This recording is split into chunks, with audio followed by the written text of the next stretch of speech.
Hello, everyone. Welcome to Big League Dreaming, the podcast, the show about baseball, dreams, and family. And welcome to the special playoff edition of the 2024 World Series as we get ready to find out who is going to advance from the American League and the National League for the Fall Classic. I'm John Gonzalez, the dad. And if you're new to the show, it's a dad and his three sons talking about the game of baseball that they love so much. On today's podcast, we have two of the three sons. I know it sounds like a familiar story if you're a regular listener. Son number 3 seems to be pretty busy with his fall baseball team. He's a coach at Indiana University at South Bend. He is the associate head coach. We'll talk about him a little later. Let's introduce the sons that are here for today's podcast. Son number 1, he's based in Charlotte, North Carolina. He's a Mariners fan. Tough time to be a Mariners fan. It's Zach Gonzalez. How you doing, Zach? Yeah, I'm doing great. Definitely bummed to not see Seattle in this postseason, but the postseason games so far have been a lot of fun to watch. So that's been good. How are you doing, Dad?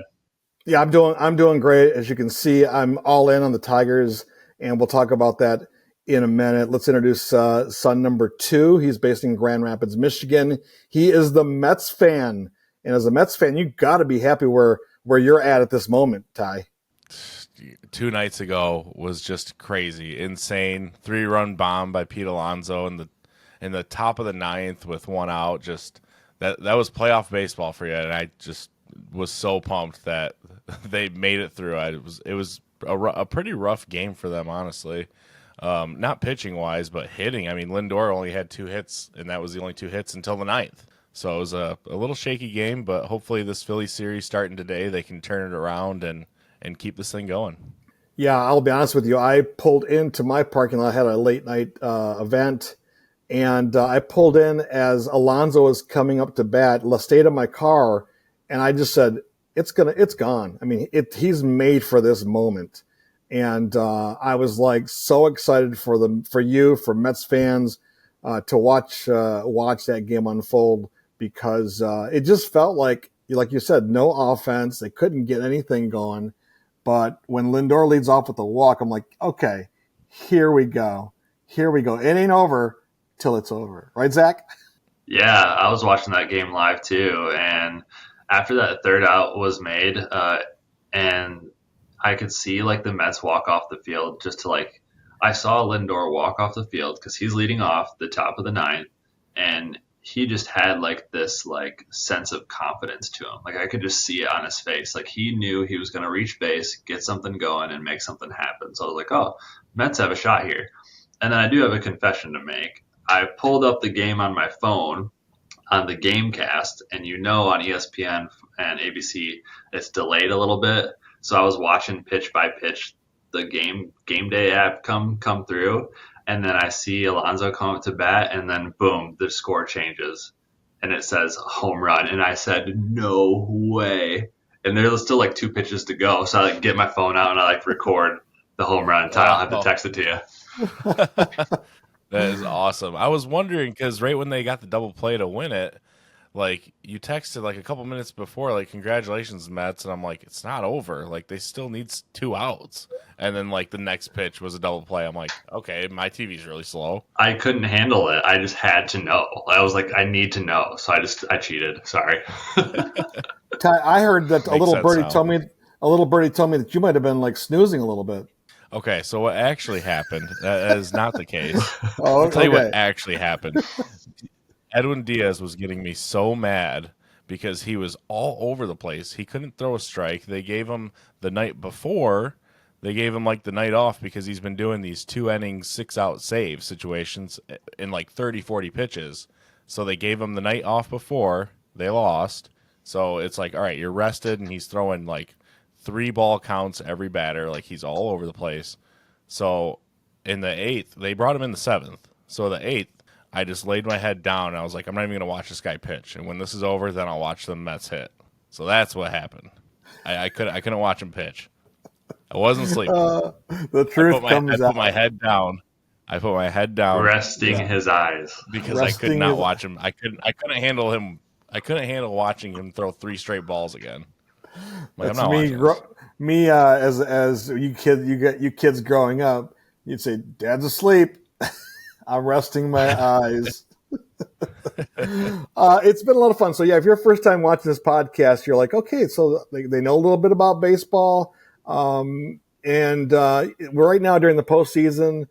We do spend a lot of time talking about what's happening in Major League Baseball, but the podcast has a variety of topics over the years that we've been doing it, our 100 episodes.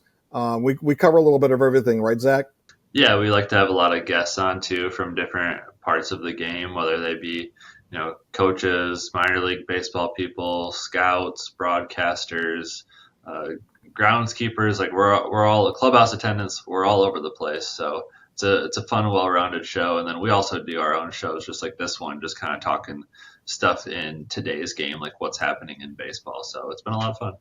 Yeah, and I mean, I think you both of you guys, all three of you, and Ty or Zane couldn't make it today, but you follow the game, you see all the the shows that are out there, the experts, and they everyone has their hot take on this or that.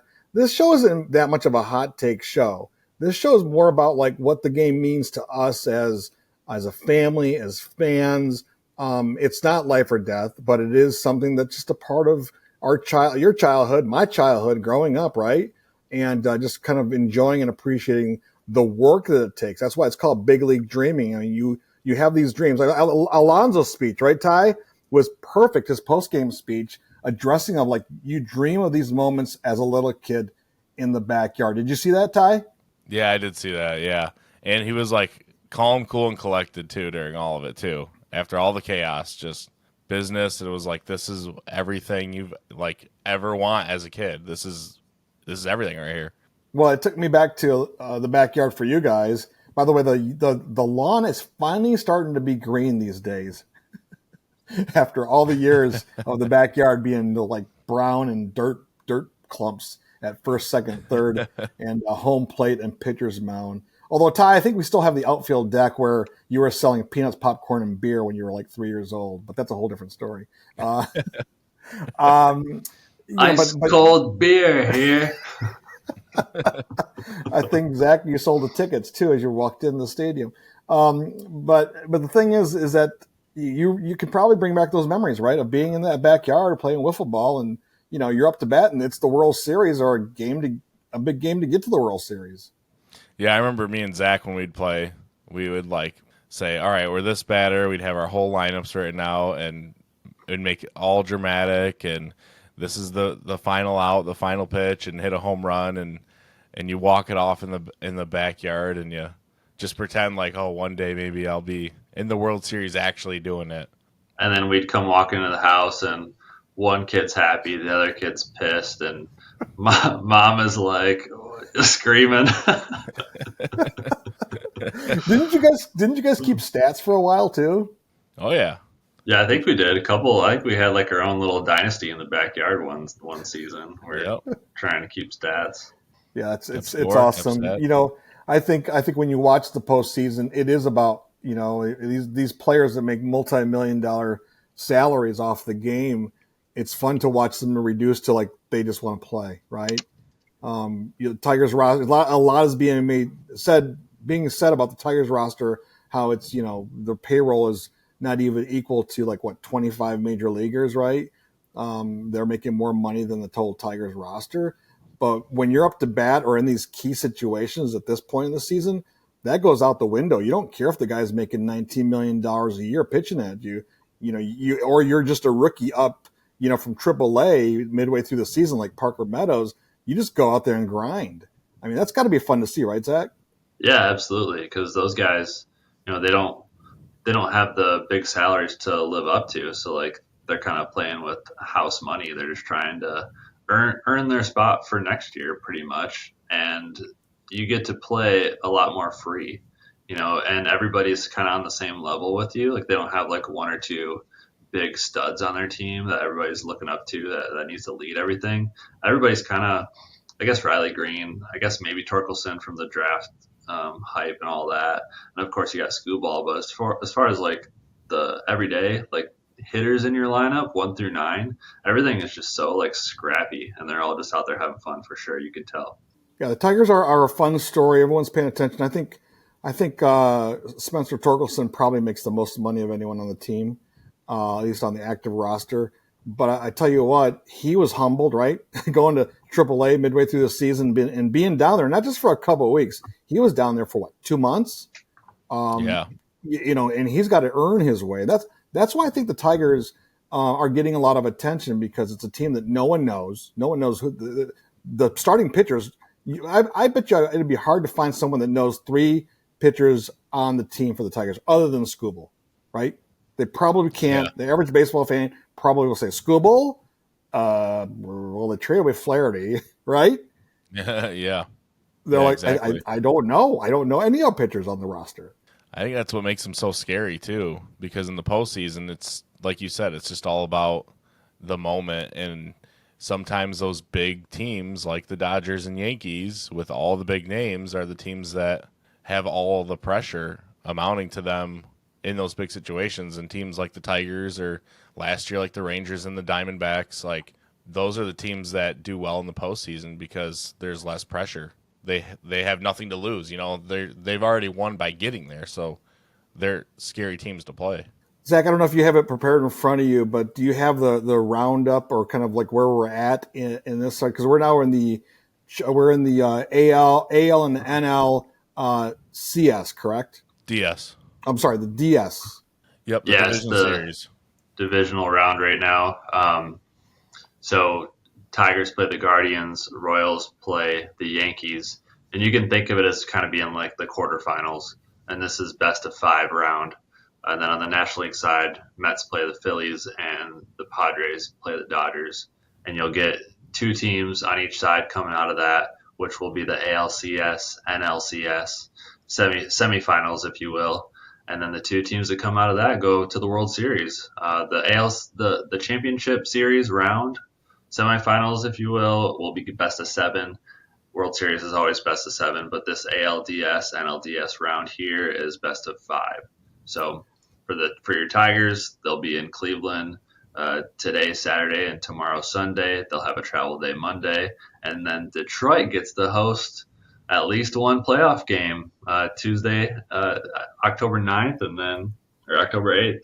I'm sorry, I might have the dates wrong, but Detroit hosts game 3 and game 4, and then if necessary, game 5 would go back to Cleveland.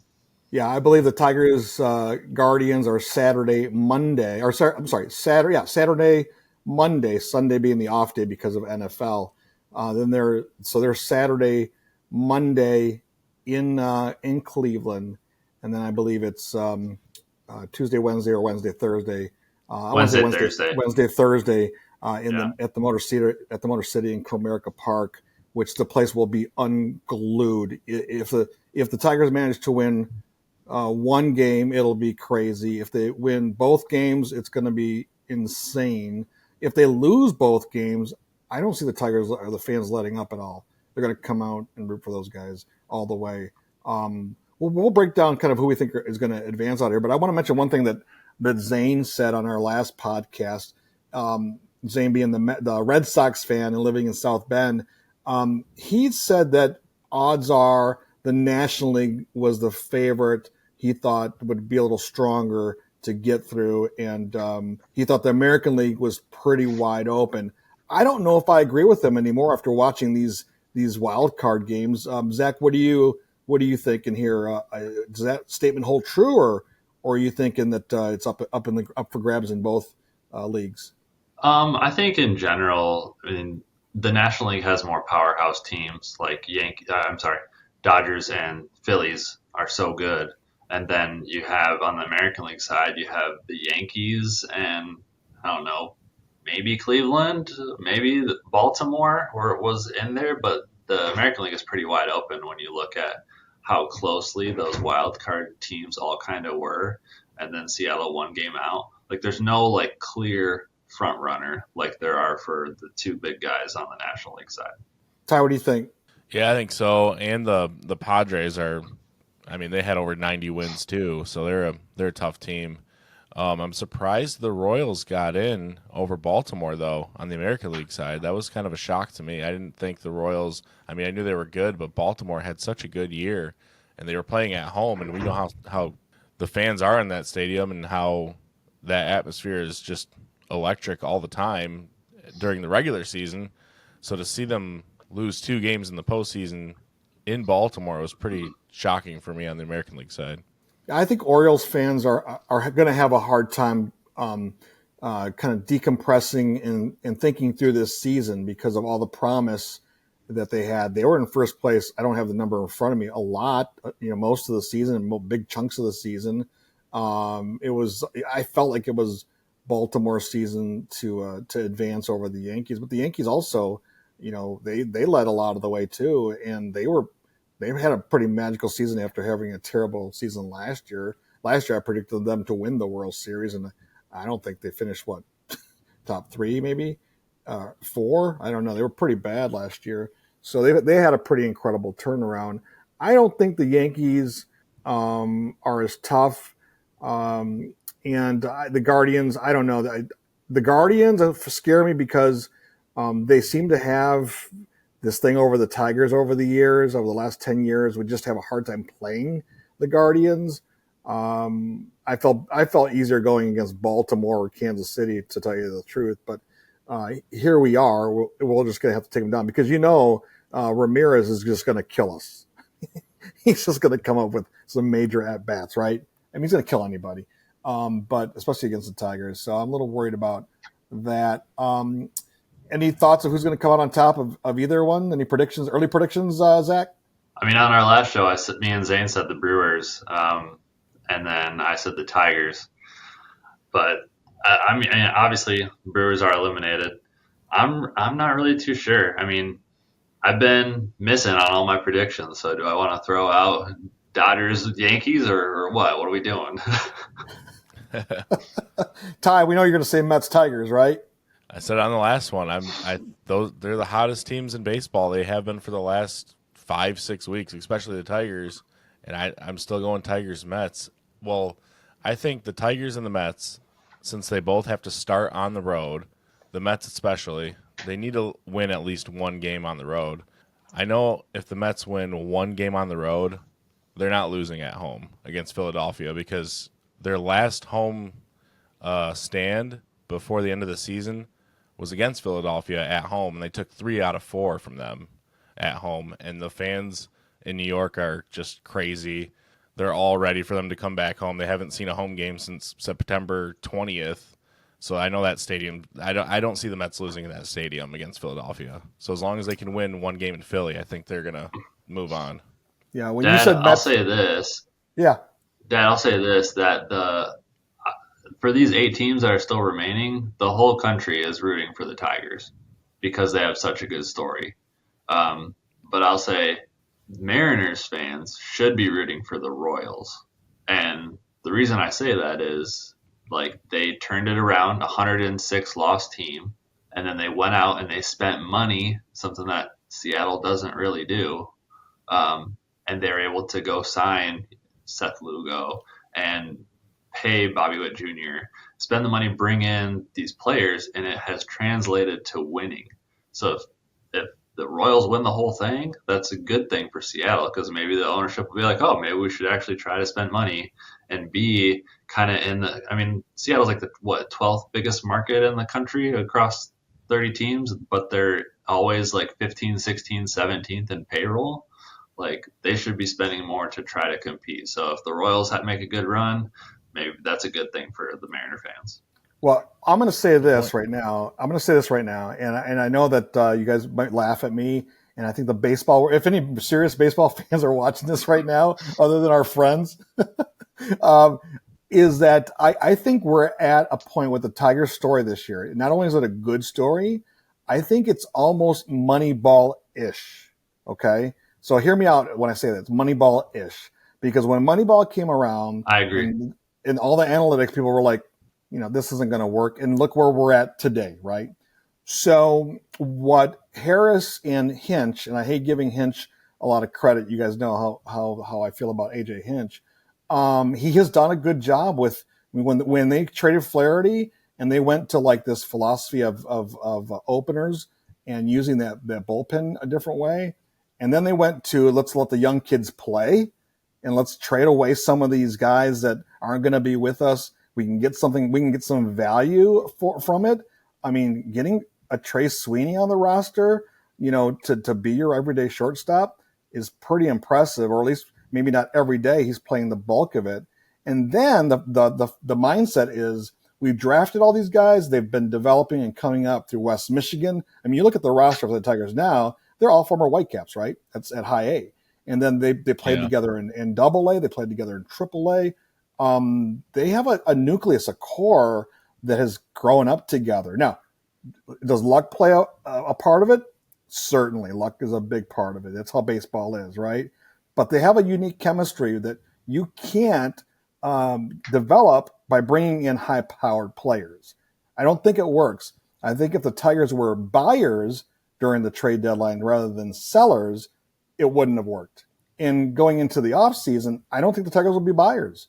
I think they're going to stick with this chemistry and kind of ride it out. So what I'm saying for your Mariners, I don't know, maybe they're better off just working on their minor leagues, see who they have coming up, and adopt the same philosophy. I know, long-winded. I've been thinking about this a lot, obviously, but I hope that makes some sense. What do you think, Zach?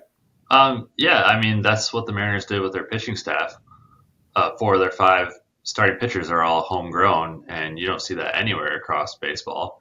But these hitters that they go and they bring up or they target, like, they're just having such a hard time hitting in T-Mobile Park. I mean, they've clicked on a couple of them that they've brought in, maybe 1 or 2 out of the last 10 they've brought in. And it's just like when you're buying on the cheap, you that's the risk you take, right? You have to go after those guys who are kind of like platoon type players, and you're not bringing in somebody that has like that surefire background because they simply, I don't know if they can't afford them, but they simply won't pay those guys that are going to make $20+ million a year. It's too bad. Ty, let's kind of wrap up this podcast here. I do want to talk about Lindor. What a great player! What a great season for him. You got to be happy as a Mets fan. Yeah, in the beginning of the season, it was like, gosh, he is struggling. He couldn't hit well, and then midway through the season, he really, really turned it on, and he's having a great season. I mean, if you don't have Ohtani in the National League, Lindor is the MVP. I mean, bottom line, he's having a MVP type season. Has home runs, and he's just been clutch too. Like that game, what game was it against the Braves? He hits that home run to take the lead, and then they get into the playoffs. I mean, just clutch moments, and in the field too. He's just having an awesome year, and it's just great to see him really turn it around, seeing where he started at the beginning of the season. Well, I'm going to go for your sake and for Lindor and for the story, Mets Tigers in the World Series, and I got to find a way to buy some tickets. So we'll see how that goes. Anything else you guys want to add before we do end the show? Tigers Mets. Tigers Mets. All right, Ty. Been saying it for weeks. All right, Ty, take us out, and hopefully people can join us on the next episode. Yeah, thanks everyone for listening to this episode. If you're interested in checking out our other podcast episodes, we're on Apple Podcasts, we're on Spotify under Big League Dreaming the Podcast. Of course, we're here on YouTube, Big League Dreaming the Podcast. We're also on TikTok at Big League Dreaming and on X at BLD Pod. That's at BLDPOD.